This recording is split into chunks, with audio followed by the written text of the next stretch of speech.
بخاری و مسلم میں بنی اسرائیل کے ایک قاتل کا واقعہ نقل کیا گیا ہے۔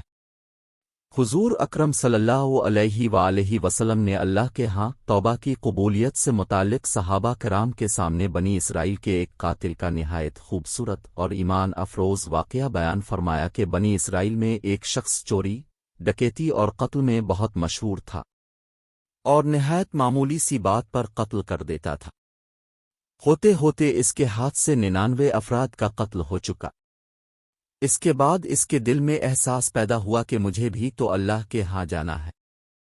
چنانچہ یہ فکر بڑھتا رہا اور لوگوں سے معلومات کرتے ہوئے سرگردہ پھرنے لگا کہ کیا میری توبہ قبول ہو سکتی ہے یا نہیں۔ کسی عالم شخص سے ملاقات کی فکر ہوئی کہ معلوم کیا جائے کہ ایسے شخص کی توبہ قبول ہو سکتی ہے یا نہیں۔ اسی حوالے سے لوگوں نے ایک عابد شخص کے پاس جانے کا مشورہ دیا۔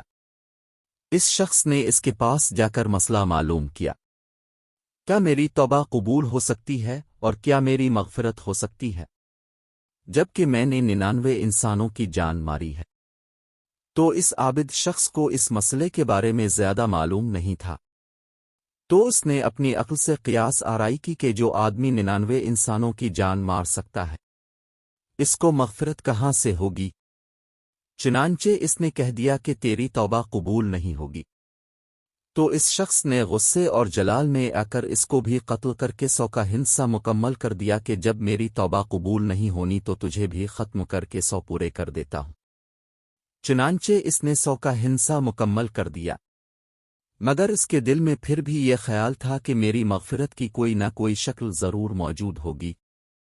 اس لیے اس نے لوگوں سے پھر معلومات کا سلسلہ جاری کر دیا کہ روئے زمین میں سب سے بڑا عالم کون ہے، وہی میرے مسئلے کا حل بتا سکتا ہے۔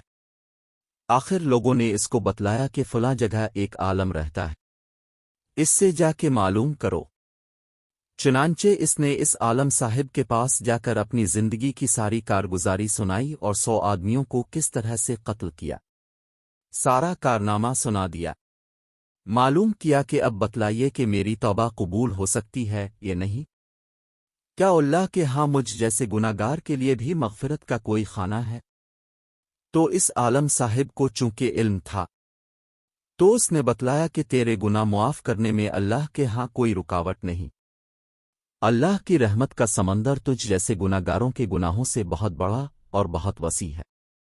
چنانچہ اس عالم صاحب نے اسے مشورہ دیا کہ تم فلاں جگہ سفر کر کے جاؤ، وہاں کچھ اللہ کے بندے رہتے ہیں، ان کا مشغلہ صرف اللہ کی عبادت ہے، ان کے ساتھ مل کر اللہ کی عبادت کرو اور نادم ہو کر اپنے گناہوں کی معافی مانگو، انشاءاللہ تمہاری مغفرت ہو جائے گی۔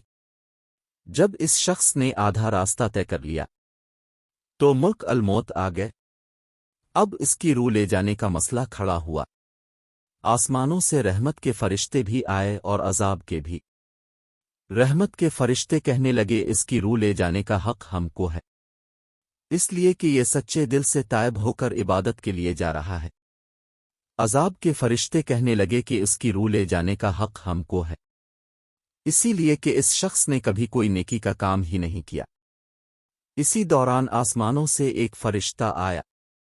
بعض روایات سے معلوم ہوتا ہے کہ یہ آنے والا فرشتہ حضرت جبرائیل امین تھے۔ چنانچہ اس فرشتے نے تشریف لا کر ان دونوں طرح کے فرشتوں کے درمیان یہ فیصلہ کیا کہ دونوں طرف کی مسافت ناپ کر کے دیکھ لو، جہاں سے آ رہا ہے اس کی مسافت قریب ہے یا جہاں جا رہا ہے وہاں کی مسافت، لہذا جہاں کی مسافت قریب ہو اس شخص کو وہاں والوں میں شمار کر دیا جائے۔ چنانچہ دونوں طرف کی زمین ناپ کر دیکھی گئی تو جہاں جا رہا تھا وہاں کی مسافت جہاں سے آ رہا تھا اس کے مقابلے میں صرف ایک بالشت قریب ہے۔ چنانچہ فیصلہ ہوا کہ مقامی مسحت سے مقام عبادت صرف ایک بالشت قریب ہے، اسی لیے رحمت کے فرشتوں کو اس کو لے جانے کا حق حاصل ہوا۔ چنانچہ اللہ تعالیٰ کی طرف سے اس کی مغفرت کا اعلان ہو گیا۔ ایک روایت میں آتا ہے کہ قتادہ رضی اللہ تعالیٰ عنہ فرماتے ہیں کہ حسن رضی اللہ تعالیٰ عنہ نے فرمایا کہ ہم سے یہ ذکر کیا گیا ہے کہ اس شخص کے پاس جب ملک الموت آیا تو وہ شخص سینے کے بل اس سرزمین کی طرف گھسٹتا چلا گیا۔ حدیث قدسی میں آتا ہے کہ میں اپنے بندے کے ساتھ اس کے گمان کے مطابق ہوتا ہوں۔ اور وہ جہاں بھی یاد کرے میں اس کے ساتھ ہوں۔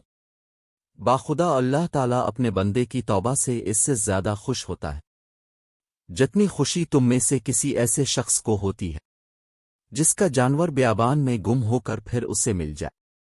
اور جو شخص ایک بالشت میری طرف آتا ہے میں ایک ہاتھ اس کے قریب ہو جاتا ہوں، اور جو شخص ایک ہاتھ میرے قریب آتا ہے میں اس کے ایک یعنی پھیلائے ہوئے دونوں ہاتھوں کے درمیان کی مسافت کے قریب جاتا ہوں، اور جب وہ میری طرف چل کر آتا ہے تو میں اس کی طرف دوڑ کر آتا ہوں۔